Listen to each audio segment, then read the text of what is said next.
Joining me now is Michigan Democratic Congresswoman Haley Stevens. Congresswoman, thank you so much for being here. Really appreciate your joining us. Thank you.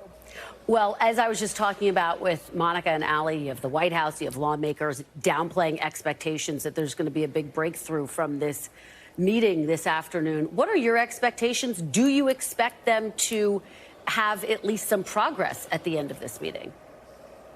I think President Biden knows exactly what he's doing. He's been at the leadership table many times before in this scenario. I think we will see results coming out of this. And frankly, Kristen, I want to call the Republicans bluff. There is absolutely no way we are defaulting on our debt, particularly in, yes, what is divided government, but a 5-seat majority for the House Republicans. The American people voted in November. They did not vote to have us default on our debt and have us spin out into economic crisis. There's no need for this types of brinksmanship, gamesmanship that's going on. Let's deliver for the American people. Congresswoman, you have said in the past, though, that you would like to see President Biden negotiate. Are you disappointed with how he's handled any part of this process? Do you think it's time to negotiate? Absolutely not disappointed. I think what you're seeing today is best of government, the leadership coming to the table.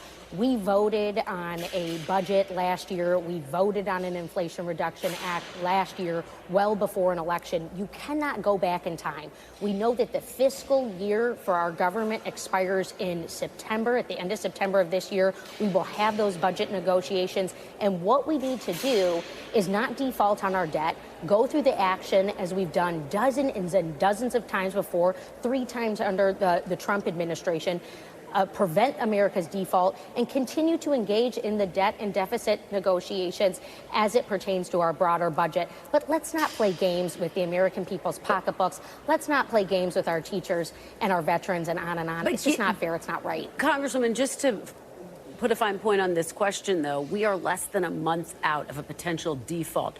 Do you think that President Biden, who has touted his negotiating skills, should start to negotiate to get a resolution to this? Because Republicans say they're not budging. Do they need to find common ground? Well, they're saying they're not budging, but they're going to budge when we run up against the debt But what limit. about President Biden, Congresswoman? That. Is it time for President Biden to negotiate? Well, he doesn't cast the vote that we all cast. I'm sitting here in the United States Congress. We've got to take the action to prevent us from defaulting our debt. And that's what the American people need to know. There's 2 things going on. One is a budget process that goes to the end of September. That's the appropriations process that we've been a part of. And then there's the debt ceiling. It's not tied to this other stuff. We just need to vote to make sure that we don't default on our debt. And I better believe that every member of Congress, Democrat or Republican, doesn't want us to go and cast votes for our adversaries. We don't want to default on our debt.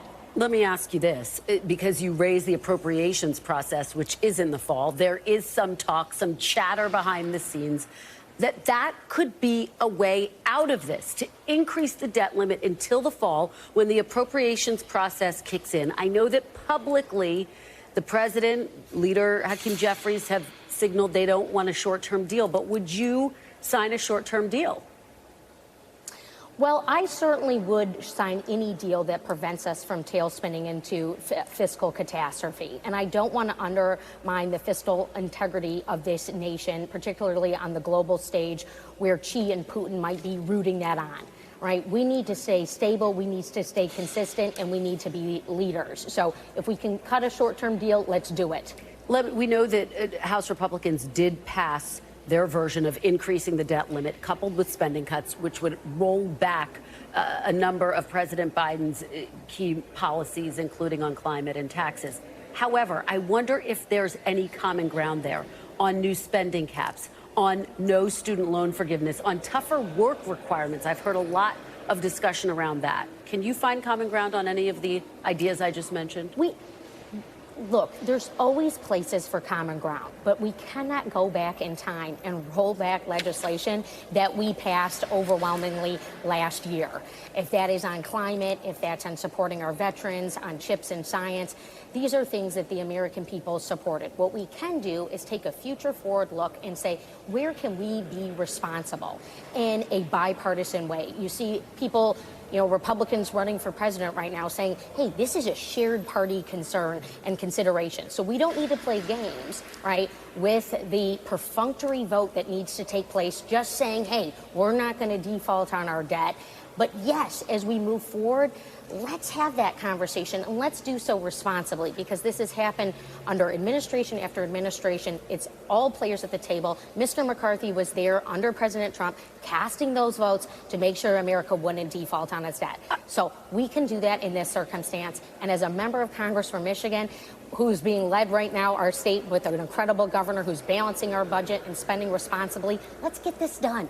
Congresswoman, one final question. Let me just ask you about some new polling that has come out. This Washington Post ABC News poll, which found a majority of respondents favored Donald Trump's handling of the economy more than Joe Biden's. The same poll also found that only 1/3 of Americans think President Biden has the mental sharpness to serve as president.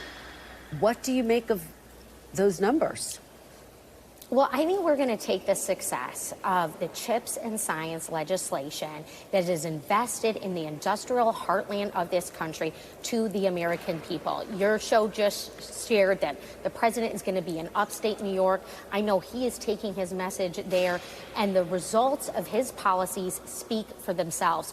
Good, stable government, not waking up in the middle of the night wondering if we're going to enter nuclear war. Thanks for watching our YouTube channel. Follow today's top stories and breaking news by downloading the NBC News app.